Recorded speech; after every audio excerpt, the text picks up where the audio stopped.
The hard part is over. You got through it, and now somehow you feel worse now than you did in the middle of it. You're not sleeping better.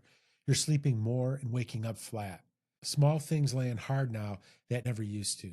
And your patience is thinner than it was during the worst of it. And the part that you can't say out loud is that you were more capable when everything was on fire than you are now when it isn't. Here's what actually happened. Your body was never fine during that season. It was on reserve.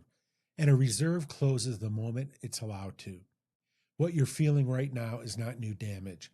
It's the first accurate reading you've had in a long time. Let me show you why the crash comes after and not during. And the one thing you can do in 60 seconds to help your body finish landing. You see, under long pressure, your body doesn't run everything at full. It runs most of you and holds some of you back. To do that, it has to turn down the signals that would slow you down. Fatigue, grief, hunger cues, the pull to stop and sit. Those don't disappear. They get quieted because in an emergency, they're inconvenient. Nothing gets deleted in that process. It gets deferred. You already know this in a small way. It's the flu that shows up on the first day of vacation. Never the week before. Same machinery. You just ran it for 14 months instead of a Tuesday. Your body closes the reserve when it reads the situation as survivable, not when the calendar says the season ended, and when the pressure actually comes off, which means the crash isn't random, it's permission. And the timing of it is generally unfair.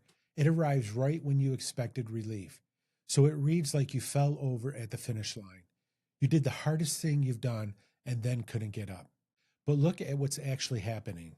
This is the last step of an emergency, not the first step of a decline. Your system held the line and is now standing down. Standing down after that long feels almost exactly like falling apart. It isn't the same thing. Here's the problem. Your body doesn't read calendars, and nobody ever told it the season ended. So tell it 60 seconds once a day out loud. Name the season that ended and say when it ended. Out loud, past tense. Something like, this hard season is over. That ended in March. Then one sentence, that's over. I don't have to run that anymore. Then breathe, in for 4 and out for 6. Do that 3 times. The long exhale is the part your body reads as safety. Out loud matters. A thought stays inside the system that's already running. Your own voice comes back as an input your body actually processes. Give it 2 weeks. You're not trying to feel better day 1. You're trying to get the message delivered. I work with a man named Michael, 54, owns a remodeling company. It's him, 5 guys, and a phone that doesn't stop. The general contractor who sent him most of his work went under, owing him money. Michael carried it for 14 months. Nobody on his crew missed a paycheck, not one. Then the new contract came through in the spring, and about 2 weeks after that, he couldn't get off the couch on a Saturday afternoon. He told me that he thought he was losing it as things finally turned good. He wasn't losing anything. He was landing. I'm Dr. Sean Garrity, a coach and counselor for over 30 years.